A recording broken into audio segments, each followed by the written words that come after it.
Break के बाद एक बार फिर आप सभी का स्वागत है। और यूपी का संभल एक बार फिर सुर्खियों में है। यूपी के संभल में जामा मस्जिद में सर्वे पर विवाद के बाद अब एक और नया मामला सामने आया है। संभल के जो एक थाना क्षेत्र है उसमें लगभग 5 दशकों के बाद बंद पड़े भगवान शिव के मंदिर को प्रशासन ने खुलवाया है। इस मंदिर पर कुछ लोगों ने अवैध कब्जा कर रखा था। देखिए ये रिपोर्ट। प्रदेश का संभल एक बार फिर सुर्खियों में आ गया। पहले यहां के जामा मस्जिद के सर्वे का मामला सुप्रीम कोर्ट तक पहुंचा, तो अब शिव मंदिर पर दूसरे समुदाय का कब्जे का मामला सामने आया है। संभल के नखासा थाना इलाके में मोहल्ला खग्गू सराय में 46 साल से बंद पड़े भगवान शिव के मंदिर को प्रशासन ने खुलवाया। दरअसल ये मंदिर अवैध अतिक्रमण और बिजली चोरी के खिलाफ डीएम और एसपी की टीम के छापेमारी के दौरान सामने आया। मंदिर के बराबर में कुएं को पाटकर स्लैब बना दिया गया था।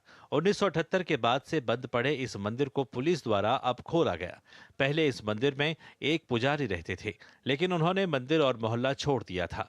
पुजारी का कहना था कि किसी की हिम्मत नहीं होती थी मंदिर में पूजा पाठ और आरती करने की। मंदिर के पास बना कुआं भी दूसरे समुदाय ने पाट कर बंद कर दिया था। हिंदू आबादी कम होने के कारण सभी लोग पलायन कर गए थे, लेकिन बिजली चेकिंग के दौरान प्रशासन की नजर मंदिर पर पड़ी और पुजारी को बुलाकर ताला खोला गया। पुलिस अधिकारियों ने मंदिर की सफाई की और भगवान शिव का शिवलिंग और हनुमान की मूर्ति देखी। ये जो मंदिर मिला तो जब सुबह हम भ्रमण कर रहे थे तब पता चला कि किसी ने मंदिर को 3 ओर से ब्लॉक कर लिया है। एक ओर से खाली था, तो एक ओर से ये जो स्ट्रक्चर आपको दिख रहा है, ये स्ट्रक्चर जब दिखा तो हमने कहा इसको खुलवाते हैं। तो पता चला कि 3 ओर से ब्लॉक करके इसको भी एनक्रोच करने की तैयारी थी। 40 वर्ष बाद तो खुला है मंदिर, 1978 के बाद खुला नहीं है मंदिर।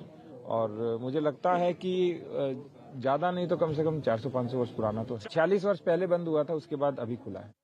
संभल में मंदिर के खोले जाने के बाद से यह प्रश्न उठ खड़ा हुआ है कि यहाँ के एक मोहल्ले में ऐसे हालात कैसे बन गए कि 1978 के बाद से इस मंदिर में पूजा करने तक की किसी की हिम्मत नहीं पड़ी और इसे बंद करना पड़ा।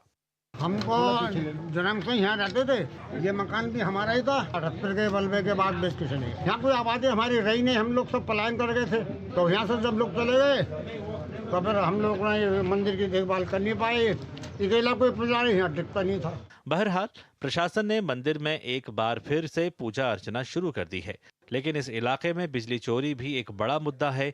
टीम ने पाया कि एक मस्जिद में 59 पंखे, एक फ्रिज, वॉशिंग मशीन और 25 से 30 लाइट पॉइंट बिजली चोरी से चलाए जा रहे थे। विद्युत विभाग के अधिशासी अभियंता ने बताया कि दोषियों पर कार्रवाई हो रही है।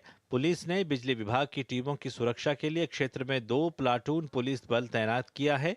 प्रशासन की इस सख्त कार्रवाई से इलाके में हड़कंप मचा हुआ है। देश की आजादी के इतने साल बाद भी देश के कुछ इलाकों में ऐसे हालात कई बड़े सवालों को खड़ा करते नजर आते हैं। Bureau report, DD news. तो इस स्थिति को आप समझ सकते हैं कि 5 दशकों तक एक मंदिर था जिस पर कुछ लोगों ने अवैध कब्जा कर रखा था। पुजारी और जो दूसरे हिंदू समाज के लोग थे वो पलायन कर गए थे डर की वजह से। और अब इसके बाद भी अगर लोग कहा जा रहा है कि जो वहां पर स्थितियों को कोई दूसरा बिगाड़ रहा है तो इसका क्या कुछ कहा जा सकता है। फिलहाल आपने अभी तक हमारे इस कार्यक्रम में न्यूज़ नाइट पे देखा है, हमने आपको दिखाया है प्रधानमंत्री नरेंद्र मोदी की विपक्ष को खरी खरी, साथ ही साथ